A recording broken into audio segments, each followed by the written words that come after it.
Yeah, hello. This is Gary Mack, author of Start with C, and this is a short series of videos, relaxed videos on the novel. Wish I had a nice fireplace to keep us nice and cozy, but we're going to get into some aspects of the novel over four or five videos. There's no spoilers, no worries there. And I'll give you the lowdown today on where, when and where the novel is set and what its importance is. And we'll talk a little bit about the opening to the novel and about genre, what's broadly called genre. Because I'm not really a murder mystery novelist. I'm usually a historical fiction novelist. But in this case, Start with C is definitely a murder mystery. Now, it's set in 1987, 1888 in Australia, in outback Australia. Imagine that. But 1988 had one big event, or like a whole series of events around the Bicentennial. Australian European settlement was 200 years old, and there was going to be celebrations with lots of events, and particularly around Australia Day, January 26. So the novel set around August 87 to January 26, 1988. And 88 was the bicentenary, but before that there was the 1888 centenary and the 1937 150-year celebrations, and these were relatively uncontroversial. But by 1988 rather, in 1988 it was controversial, because if you happen to be indigenous, the landing of Captain Phillip and the taking over of a continent in one foul swoop was not something you particularly wanted to celebrate. So that was controversial. It was a bit of an issue, and it did keep things a little lively. That's all very well, really. But in 1987, the one big event of 1987, oddly enough, was the 42nd Indigenous death in custody. That is to say, someone who died in police custody, or in a prison, or in a jail, or a paddy wagon, or whatever. 42nd death in custody. I think it was August the 4th. And no one seemed to take a huge amount of attention for the 1st to the 40th, but the 42nd got a completely different response. It was front page headlines. It was outrage. And soon after, there was a town riot in which many other Indigenous people were arrested on false charges. In about a few days after that, about a week after that, the Prime Minister inaugurated or created the Royal Commission into Indigenous deaths in custody. The Royal Commission is the highest form of inquiry that's possible. And the report that came out of that later has been a marker ever since, and still talked about today, and its recommendations are still being enacted or otherwise. And so that was certainly the biggest event of 87. And the novel set in and amongst those very events. So that's the historic kind of context, and it's all taking part mainly in an anonymous outback town, and some of the actions in Sydney as well, but mainly it's in the Indigenous town. So that's the context. That's where it's happening, and I had to create a kind of opening. I had to kind of create the storyline, and I didn't have one.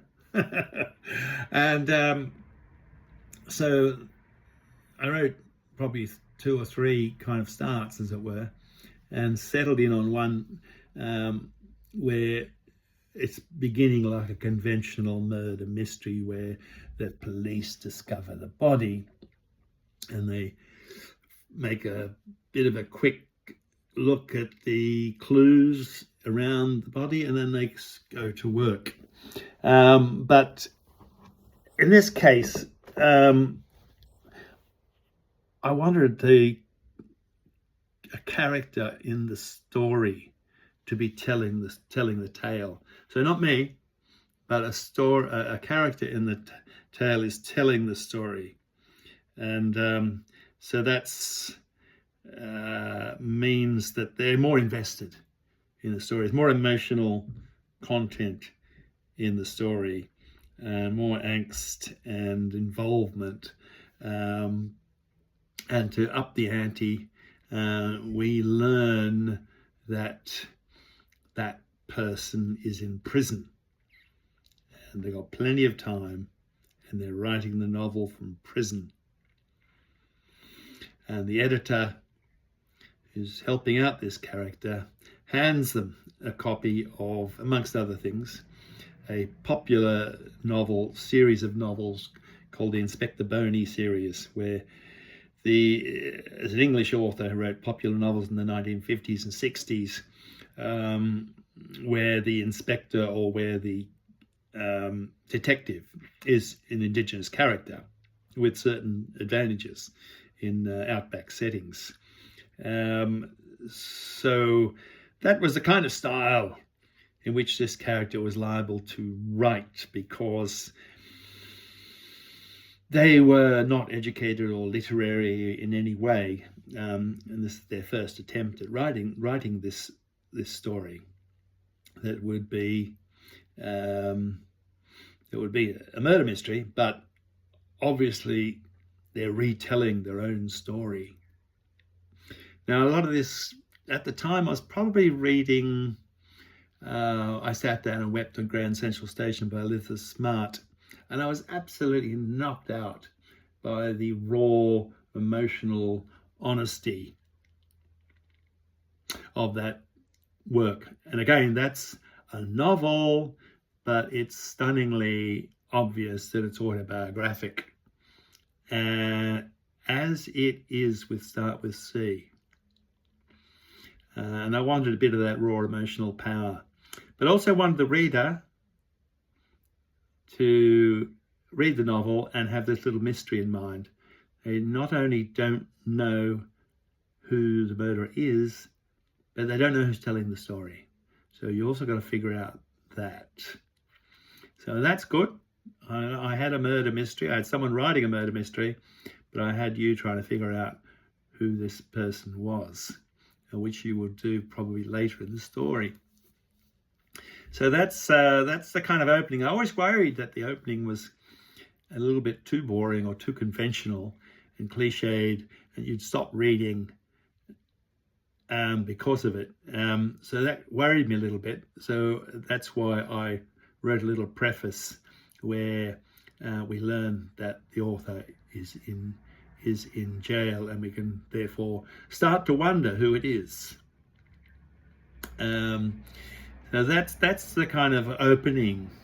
So what comes up for me though is the genre, because I'd written 2 novels at that stage, and they're both historical.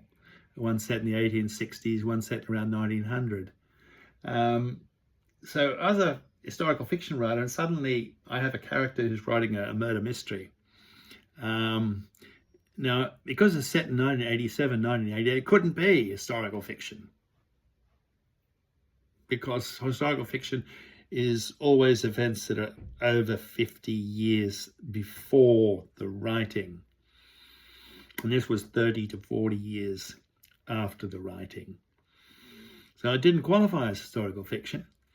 But it was also something that I was deeply involved in, because I was there.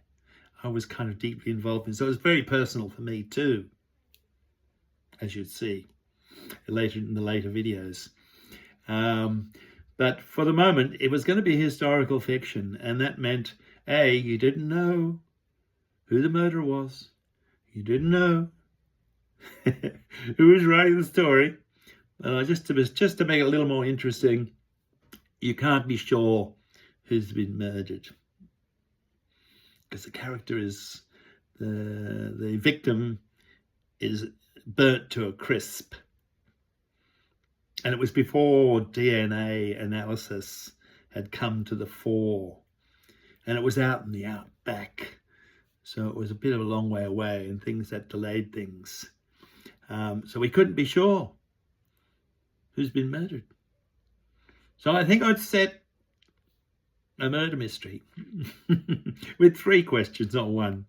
And so I hope you enjoy that aspect to the story, apart from anything else. So you can have a bit of fun trying to find out all 3 things through the novel. So I think that'll be enough for the moment. But in the next video, I'll talk about how I came to the title, Start with C, and a little bit more on the characters, because I haven't talked about them as yet, and I love my characters. So we'll talk about the title, and we'll talk about one of the characters, and that'll give you a little insight into what I was doing about that time. But yes, thank you for listening. I'll expect to see you next time. Bye now.